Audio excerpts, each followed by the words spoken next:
Hello friends, welcome back to the fourth week of this online faculty development program on communication skills and personality development organized by Department of Electronics and Telecommunication, Government Polytechnic, Hingoli, Maharashtra. I, Dr. Utpal Ganatra, have already completed a session on building an impactful personality. Now let us have another session on understanding your personality type. In this presentation, I am going to talk about the role of personality types, the Big Five model, ABCD personality theory, and finally, how we can bring harmony to our workplace. Well, everybody of us is well aware that we have diversity at workplace. Our workplace consists of a unique set of personalities because there may be people from various backgrounds having various thoughts, having different attitudes, mindsets, and beliefs as well. So we need to understand that diversity at workplace is something which was there, which is there, and which is going to be there always. So have you ever wondered among this diversity and among the various kinds of people, various staff members, you work quite well with some people, but not with others? The answer perhaps lies in your personality type. So, if we get to know our personality types, we will perhaps be able to how and why we behave in some way or the other with all people. So, let us discuss a model on personality. The first model that I am going to discuss is titled the 5-factor model. It is also known as the Big Five model. On the basis of the 5 criteria, the 5 parameters, 5 categories which have been covered in this model, an acronym OCEAN has been created which stands for 5 different qualities, which I will elaborate in the further time. So these are the 5 major trait categories, and each of these 5 categories represents a continuum. All of us fall somewhere on this continuum. All these 5 parameters, it is said that they are relatively stable throughout our life. They also have an impact on our life, on our education, on our workplace, and on our health. So they are very much important. So let us elaborate them one by one. The first parameter is openness. There are two sorts of people. People who belong to this closedness side. Such kind of people are more closed. They are rigid in approaching new experiences in life. On the other hand, there are people who belong to this openness extreme. So they are more receptive in nature. They are highly interested in experiencing new things. They are, of course, imaginative, curious, and creative. Another parameter is conscientiousness. There are two different sorts of people which are discussed here. On the left hand side, as you can see, people who score lower in this parameter have lack of direction. They just think about big pictures. They take little or no interest in the details of how things get done. Well, on the other hand, people who score high in this parameter pay attention to detail. They tend to get things done in a proper way on proper time. They are habitual to follow rules and also have a good work ethic. They are additionally diligent and dutiful. The third parameter is extraversion. People who score lower in this parameter are introvert by nature. We know that we all have colleagues like this who prefer working alone because they act on the basis of the reflection and they don't tend to mix up with other people as such. On the other hand, there are people who are extrovert by nature. We call them extroverts. Such type of people socialize and spend time with others. They act on the basis of interaction with others. You will scarcely find them alone, sitting alone or doing something alone. They are usually found in groups or in pairs. The next parameter is agreeableness. See, people who score lower in this parameter are antagonist by nature. That means they may be hostile or rude in their behavior. They may be more suspicious or oppositional by nature, and they try to force their own ways on others. On the other hand, people who are agreeable, that means they are friendly, they are more trusting and modest, they quite adjust to others, and by nature they are warm, kind, and cooperative. The fifth and the last criteria which is discussed in this model is neuroticism. Well, neuroticism stands for neuroticness. That means people who are not emotionally stable. As you can see on the right side, people who score higher on this side, they are highly neurotic, they are less stable, and they tend to be frequently negative whenever they face such experiences in life. On the other hand, there are people who are having good kind of emotional stability. Such people are more calm and pleasant. They also are more emotionally stable, and they usually are resistant to stress. Well, why am I discussing all these 5 parameters? Because we all need to think about where we are. See, it doesn't mean that you fall on the extreme of any one side only. All of us may have some characteristics from both the parameters, both the sides. So it is up to you to decide where you are, and also think about in what areas, in what qualities, in what parameters you need to bring some changes in your personality. Let us discuss one interesting model, which is ABCD personality types.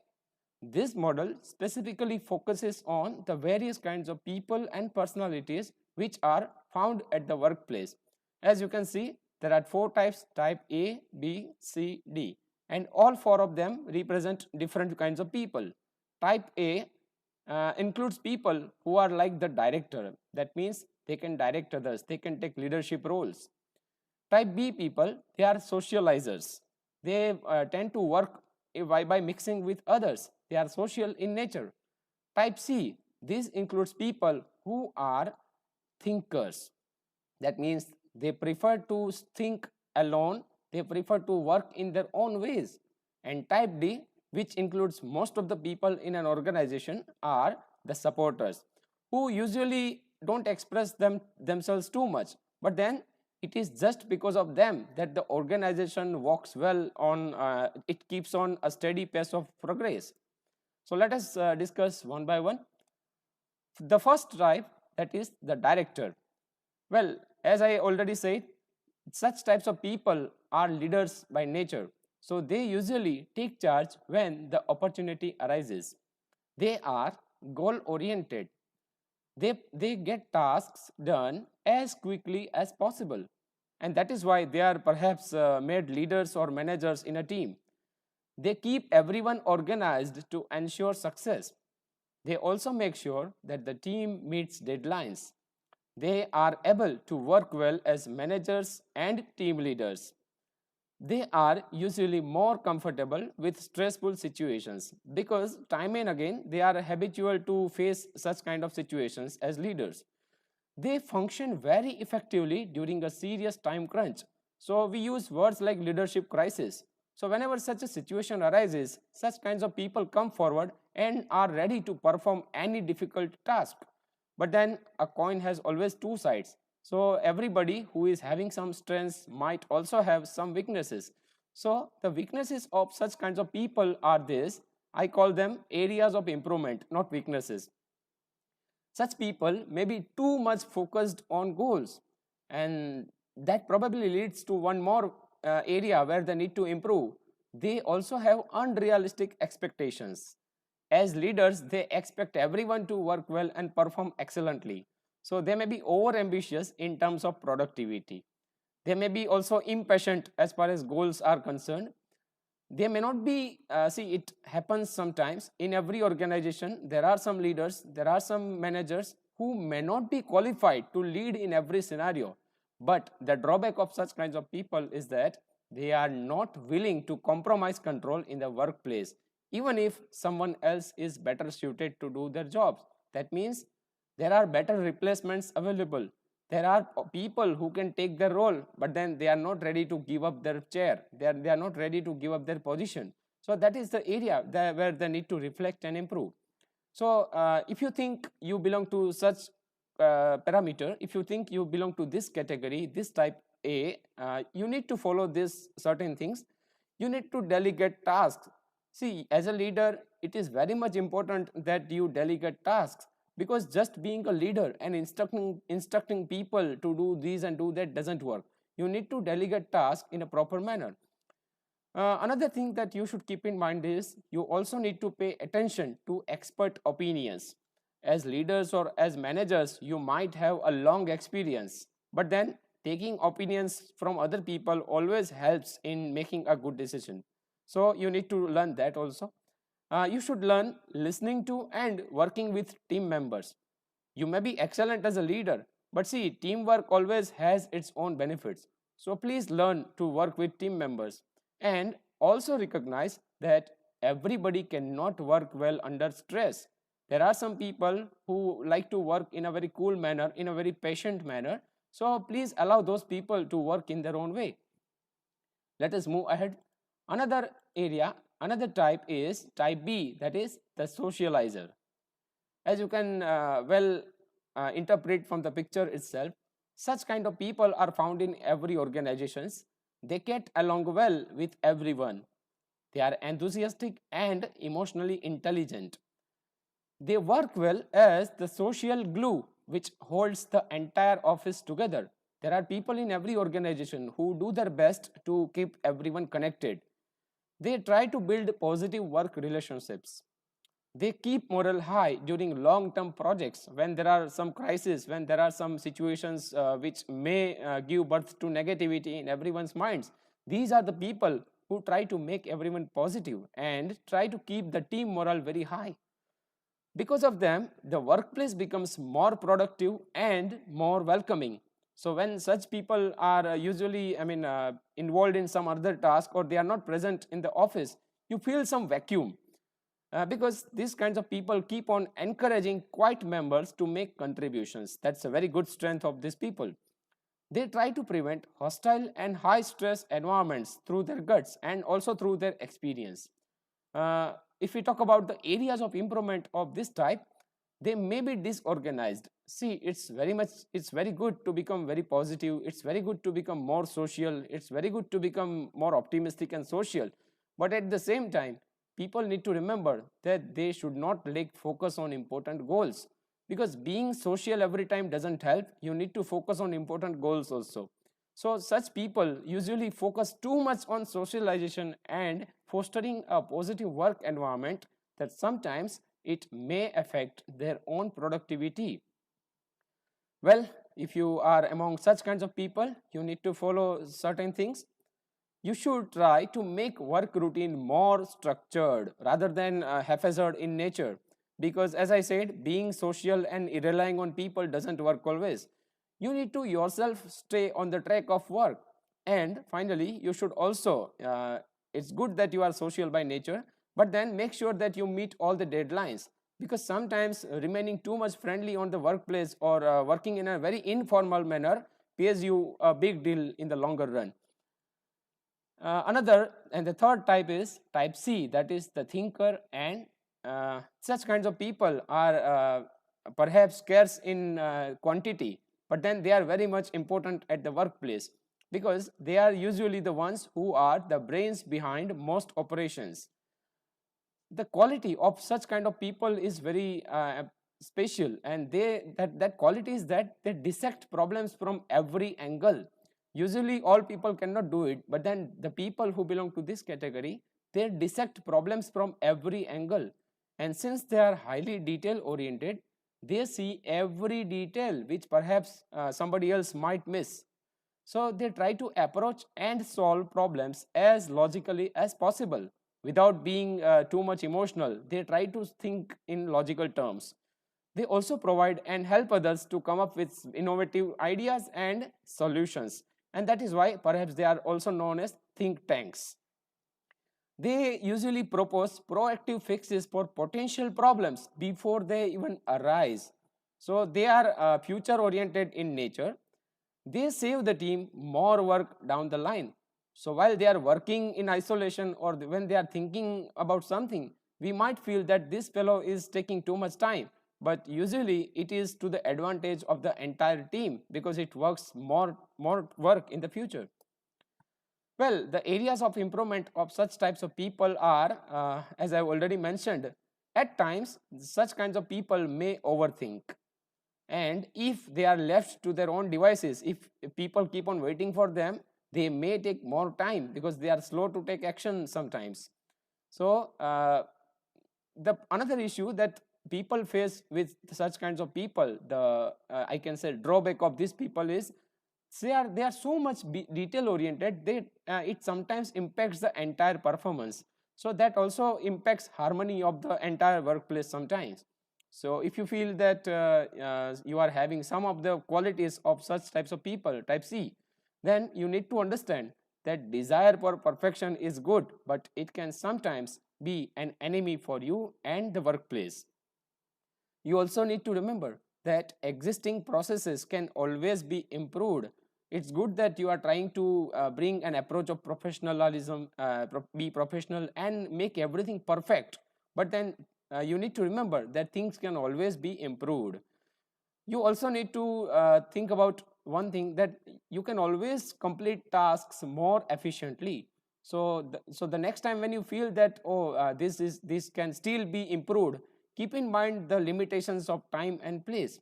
And finally, you should also think that spending all time in preparation results in actually less work. uh, let us go ahead. Type D, that is the last type of the four, it includes people who belong to it talks about the people who are supporter by nature. As you can see the pictures, there are people who keep on supporting the workplace by working silently, but the strengths of these people are not worth missing, because these people are the most cautious. They take action slowly, but then they are very cautious by nature. They look into everything. They keep the team in check. They focus on the little tasks rather than big picture goals. So they may not be ambitious, but then that does not mean that they are not working. They are working on very little details. They move the project as a whole towards the finish line. So the contribution of such types of people is often ignored, but then their contribution is really fantastic. They act as the voice of reason and stability. It is just because of them that the organization keeps on progressing on a slow and steady pace. They are reliable to keep up a steady pace, and that's why they are very important. Their contribution is very much important in any organization. As far as their areas of improvement are concerned, we may find that such types of people who are supporters by nature, they may be unwilling to take necessary risks because they are too much silent. They are too much. They are not that much expressive. They don't work. They don't like to speak much.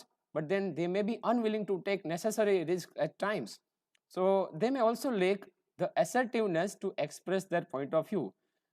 You may be extraordinary in your work, but you should also be assertive sometimes and express your point of view firmly.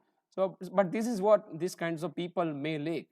And finally, if you think that you belong to this category, you should keep mind open to out of the box solutions instead of working in the same old traditional way. You should also change the way of doing things to improve productivity. See, usually what happens with every one of us is that we have been working in a particular typical manner for the last many years, and we think that this is the only way to get things done. But you also need to keep in mind that there are always new ways of doing things, and you should also accept suggestions from your colleagues and try to improve your productivity. And you should not worry much. You should have guts to speak might comfortably.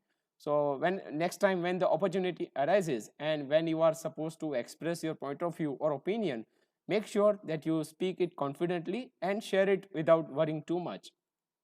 Okay, well, on the basis of the discussion of both the models, now you may be a bit puzzled and think, but now what? Having a good understanding about such types of people and all parameters and on all qualities of such types of people, now what? Now what are we supposed to do? Well, on the basis of this discussion, now I need to remind you that we have need for harmony in our workplace. So sometimes we feel that these types of people are not desirable, or it is just because of these types of people that the organization is not progressing. But my dear teacher friends, I am one of you, so please believe me, no single personality type is ideal for the workplace, because every personality type contributes something different. And it is the diversity of a personality at a workplace that it is a key component for a successful team. Likewise, let us take an analogy of cricket team. See, if there are only batsmen, I think a team cannot perform well, because a team needs all kinds of players, good batsmen, good bowlers, good fielders, good strategy makers, and good leaders, and so on. So we need to respect the diversity of people at our place, and also remember that a healthy mix of strengths and weaknesses can do wonders. Now, what is your role into all of this? First of all, you need to understand yourself after going through all these categories. You should find your strengths and weaknesses. Please try to think about what type you fit into, and then be aware of how you interact with others, people who belong to different criteria, people who belong to different types, and try to understand why you react the way you do to different situations. There may be different situations in our institute. It may be a good situation, it may be a dangerous situation, it may be a threatful situation. But see, people of various types react in a different way. So try to understand your reaction every time and think about how and why you react in the same way always. You should reflect upon how you fit and your optimal role in your institute. Think about what your personality type is, and think about how you can be productive to the maximum extent, and also contribute in a maximum way to your institute. Also try to understand your colleagues. By going through various personality types, I think you are now in a position to understand your colleagues' strengths and weaknesses. So once you do that, you should try to observe their qualities, and you should also adapt your style to others, to your colleagues, so that you can learn to respect those who differ from you. See, it is very much important to work well with colleagues, and you need to learn to respect their opinions and their stands as well. And finally, you should try to work more successfully with them by resolving the probable conflicts and another situations in which you might face some problems. If you are a head, principal, a leader, an in charge principal, or having some leadership role, please understand that on the basis of these personality types, you should motivate your subordinates and staff members. You should try to understand their personality type, because as a leader, what the mistake that most of the leaders make is they keep on having the same strategy with every person. But see, your communication style, your way of approaching colleagues has to differ, because it matters a lot in the longer run. So you should understand the personality types of the people in your organization who are working under you, and motivate all of them whenever situation demands. If possible, whenever you are devising some plan, or whenever you are forming some committees or making some groups for certain tasks to be carried out, please try to put people in positions where they are sure to succeed. Because what happens is, when you form a committee, when you form a group and include the same type of people in that committee, usually I don't think that will help you much, because you need a balanced group. So please identify the strengths and weaknesses of all types of people in your organization. At times, whenever the need arises, you should try to mentor them to be flexible and help them whenever needed. The 4 pictures which I have mentioned here say a lot, because we usually confront such types of people in our organization. So I think that will, even if you are not a leader or principal or head, this should help you to decide how and why you should interact in a better manner with others in a wise manner.